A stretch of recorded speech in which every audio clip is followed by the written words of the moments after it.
Hello Palians, guess what? It is update time again, and this one is going to be a good one. I have a good feeling about it. Not only are we getting a whole host of new features, but a much loved annual event is returning with this patch. If you haven't experienced this time of year before, I'm talking about the Lunar New Year festivities, but don't worry, I'll fill you in on everything you need to know as we are about to dive into the full patch notes of everything coming in patch 0.200 Riff Rockin' New Year. Don't forget to like and also subscribe for more Palia content, but let's get into this. The major feature of this update is of course going to be the return of the Magi Market, but this is not just any old Magi Market. This version of the market comes with seasonal events and special seasonal items. This year we are celebrating the year of the Riff Rock, which kind of has a little bit of a resemblance of the horse. This special version of the Magi Market can be found at the Kilima Fairgrounds as usual, and it will take place at the normal times, but there will be a few twists and changes from what we normally see month to month.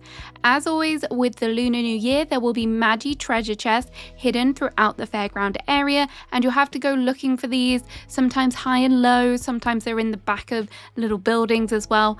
Once you have found them, you'll be able to open them and there will be special prizes inside, and as an added bonus you also get to keep the chests themselves. The Zekis, a new year to remember quest, will not be refreshing this year, but the stamp card with all of the achievements will be, and this will require players to do things such as catching a certain amount of chappers, and then once you've hit those goals you will unlock special rewards as well. The Hot Pot minigame will also be returning to the market, however it does come with a little bit of a change. Seasoned players will know of the trend of playing Spam Pot, and it looks like the devs are trying to tackle this.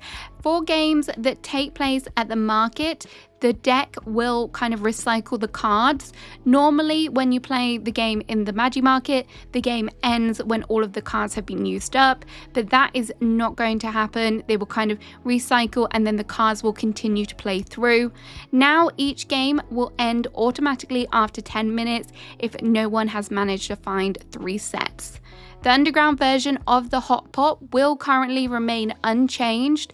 However, it does look like they're going to be looking at feedback from this to see if there is potential that people want it to move over. This probably will be disappointing to most as they want to try and gain as many tickets as possible, but I can understand why the developers are taking this approach, and I won't lie, Spam Pot really triggers my motion sickness and makes me feel very ill, so it's not something that I participate in a lot.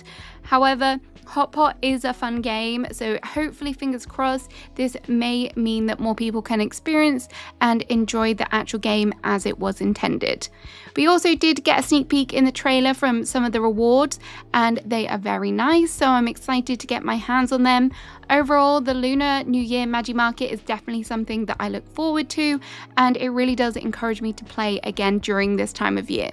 The New Year theme continues with the bundle this month, and we will be giving Kenyatta a helping hand as she is trying to ensure the celebrations go without a hitch. However, following a series of misfortunes, she is a little bit stressed and needs our help to find the culprit behind all of the ongoings. For completing the rewards, players will receive a voucher to welcome the new ranch animal, and I'll go into more detail about that ranch animal later. After last month's mishaps with the recipes and people struggling to get hold of them from the rummage piles for some of the bundle items, I really hope we're not going to see that repeat this month, and I do hope that they have paid a little bit closer attention or maybe thought through what they're actually putting in the requirements for this month. It is a bit of a shame. Aside from the sneak peek in the trailer, they have also provided us with a list of all of the new furniture pieces that are coming to the Magi Market and how to get them. From the Chapper Chase Prize booth, you will find the Soji screen and the golden Riff Rock plush. At Ref's Street Specialities, you will find the Harvest and Market baskets, the tea tin and the treasure box. I absolutely love the sound of all of these items.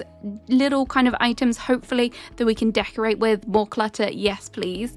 Available from Zeki's Lucky Catch is the Year of the Riff Rock wallpapers, which will come in red, orange and blue.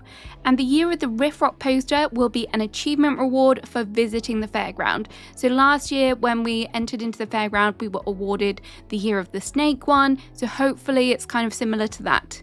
Other rewards will include new tints and also a nameplate.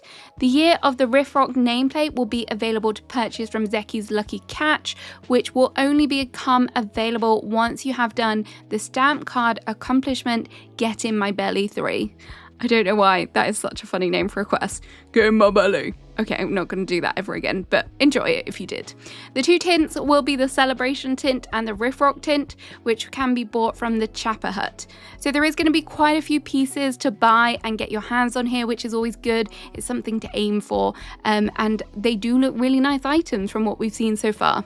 In update 0.198, we saw the introduction of the lunar paths, and since then we've had a path in each patch, and this does not stop with today's update, as we have the introduction of the Path of the Shred. The Path of the Shred is a skater-inspired path, which may be more appealing for some people, perhaps not me, so I might give this one a skip. I do think what the devs are trying to do here is perhaps kind of give people the option to find a path which is best for them. So maybe this is why they have gone with this route. This is definitely not going to be for all the Palia girlies, I don't think. Some of the items available in this path will include the Chapper Hut Bahari board and the 6-star Bahari board. There are also some clothing items which include the Proudhorn Street Skater set, and there is also the Banded Ferris pet. There will be a skate hairstyle, which I'm excited to see what that looks like. There is also going to be the fencing called the Emberborn Grind Rail and some super lucky prize coins. This path is going to have 14 levels, and some of the items will be free of charge, while some will be paid premium rewards like we have seen previously. As I said, I do hope some of these items, like the fencing perhaps, I hope that that's going to be a free item. I'm assuming it will be because it's a furniture piece, and then the more cosmetic items will be paid. So we'll have to wait and see what they all look like, but I'm not sure if the description is really me. If you do purchase this path, just remember to activate the correct path that you want to work on. I have made this mistake before, and yes, it's frustrating. I have already mentioned that we will be getting another new ranch animal, and after the trailer, a lot of you have already fallen in love with the Roli, which is an armadillo-like animal. From the description, they love digging and uncovering salt. The Roli has the chance to drop normal salt, we already have it in the game, but there is also a rarer chance to drop pink salt, which is a more valuable commodity. In addition to obtaining the Roli with a voucher from the bundles, you can also buy the Roli starter pack. They have said in the future that you can obtain it from the Kilima coin store. Does this mean we are going to be getting animal vouchers from the coin store? Interesting. We'll have to wait and see for more developments on that one. I think you all kind of know my feelings on the ranching at the moment. I do think that just keeping on adding these ranch animals without any increase to what the current limits are is kind of making it harder for players perhaps, because you don't know which ones to kind of keep continuing to breed. So I do hope that they kind of address that soon. Am I still in love with ranching? Not really, but it's nice to see some cute animals being added. Community events are also back this month, and to celebrate the Super Bowl, Ref is hosting a soup bowl. Over the 12 days between the 6th and 18th of February, players will be encouraged to cook soups together. Every soup that is crafted will help the community reach the goals to unlock the rewards. We will get more information on this event. It does have its own dedicated blog post, and of course they will keep everyone up to date in the Discord, but this honestly sounds superb. Some sneaky players may have already managed to get their hands on the water tower that is located in the ranch, but now it has officially been added to the game, and there is more legitimate ways to get your hands on it. The developers have moved the water tower closer to the fence, which means players can simply walk up to it and collect it. They won't need to have to go out of bounds and kind of glitch their way to get it now. Once you have approached the water tower, you'll be able to get one item, and then you will also get the recipe to craft even more.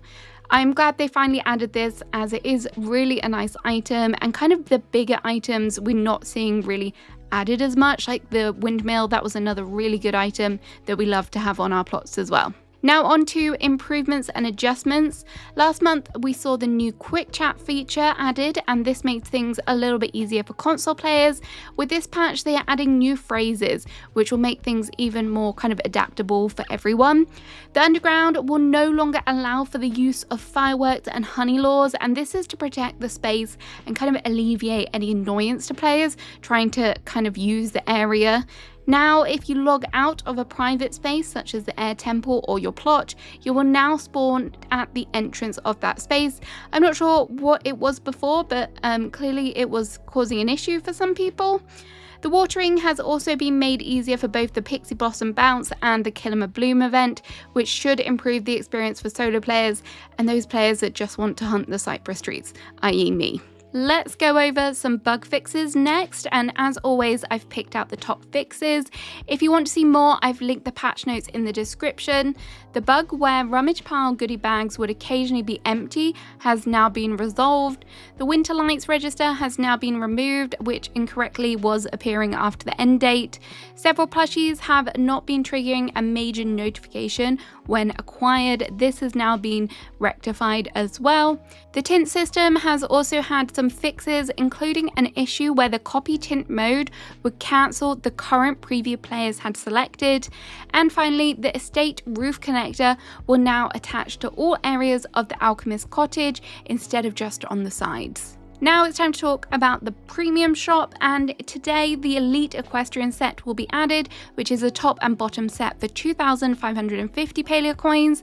There will also be the Mountaineer outfit, which has 3 variations of the top and bottom for 1,275 each, or 2,550 Palia coins for the whole lot.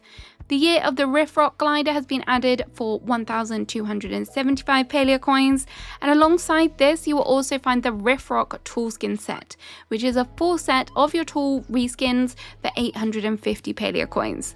The Roli pet has been added into the store. This has 3 variations and they cost 1,275 Palia coins each. You can also purchase the Roli handler's license, which give you the option to use one of your ranch pets to follow you around. That is a bit more pricey at 2,550 Palia coins. The second wave of the shop will be on February 17th, and there is just one outfit, and this one will be the Gardener outfit, which is a top and bottom set for 1,275 Palia coins each. So there we have it. That is everything coming in update 0200. I can't believe that we are in the 200s now. I hope you enjoy everything that is coming in the patch. I cannot wait to get back to the Lunar New Year festivities, get my hands on those new items. Very excited for that. Let me know what you're most excited for in the comments. Have a great rest of your day. Bye bye.